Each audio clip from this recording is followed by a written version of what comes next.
তো ভাই অনেক প্রতীক্ষার পরে অবশেষে কুলির ট্রেলারটা চলে এসেছে। হ্যাঁ বন্ধুরা, আর আমরা সকলেই খুবই এক্সাইটেড ছিলাম যে কুলির ট্রেলারটা কেন আসছে না।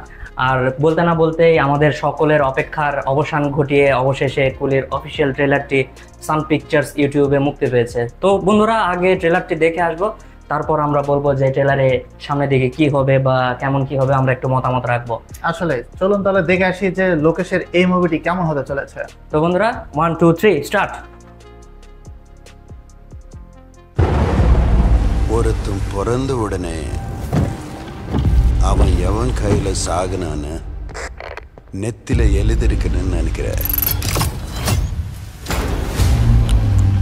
ஒரு மனுஷன் இந்த உலகத்திலேருந்து ட்ரேஸே இல்லாம தூக்க முடியும் தெரிஞ்சா it can be a disaster. எனக்கு என்னமோ இந்த நெட்வொர்க் கால மட்டும் அவனுக்கு பெரிய ஆளான மாதிரி தெரியல. அவனுக்கு உள்ளுக்குள்ள வேற ஏதோ ஒன்று பெருசா பண்றானுங்க சார். ஓ மேன், சத்யராஜ். இங்க இருக்கிற 14,400 பேர்ல எனக்கு தேவை அந்த ஒரு குழி, அந்த ஒத்த குழி.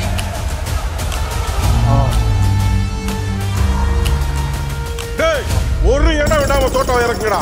10 வருஷம் வெட்டிச்சு செதறணும். 30 வருஷமா ஒருத்தனை ஆஃப்லைன்ல வச்சிருக்கேன். அவனுக்கு தெரிஞ்சது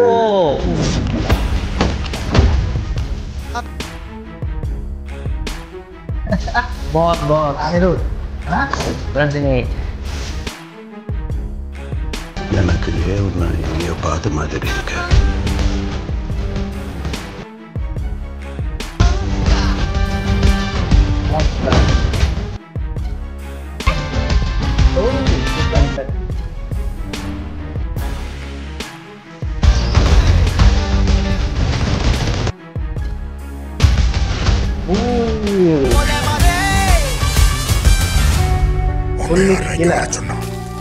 யாரும் இல்லாம தனியா வாழ்ந்து பழகிட்டீங்க. அவர் உங்களுக்கு வெறும் ஃப்ரெண்டு தான், எங்களுக்கு அப்பா. சூப்பர். அவன் உங்களுக்கு அப்பாவா இருக்கலாம், ஆனா அவன் எனக்கு நண்பன். அரங்க மதிர விசில் பறக்கவே கொக்கி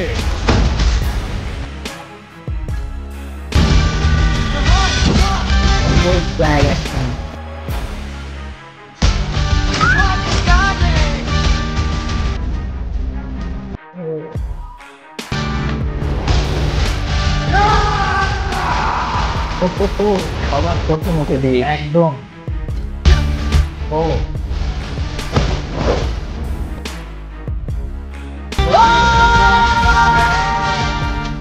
মতনটা রিয়েল ছিল।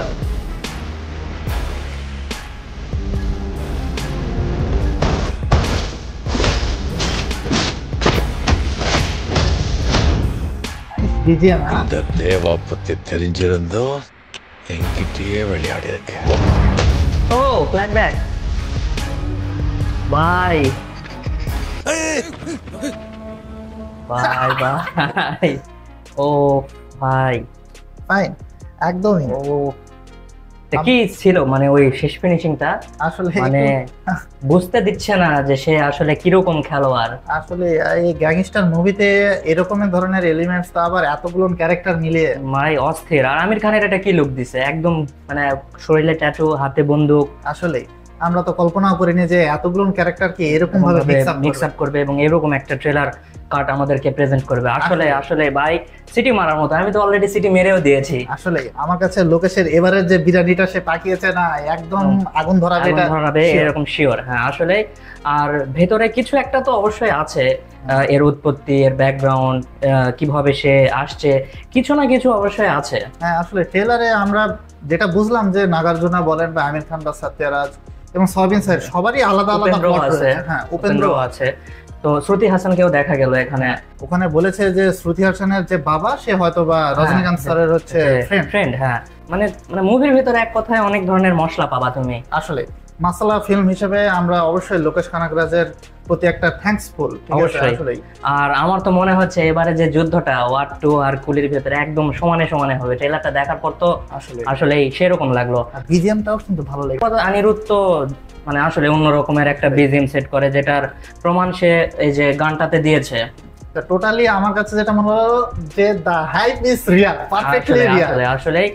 আর তো বন্ধুরা, আমাদের কাছে ট্রেলারটা একদম ওয়াও লেগেছে, আউটস্ট্যান্ডিং, মাইন্ড ব্লোয়িং যেটাই বলেন।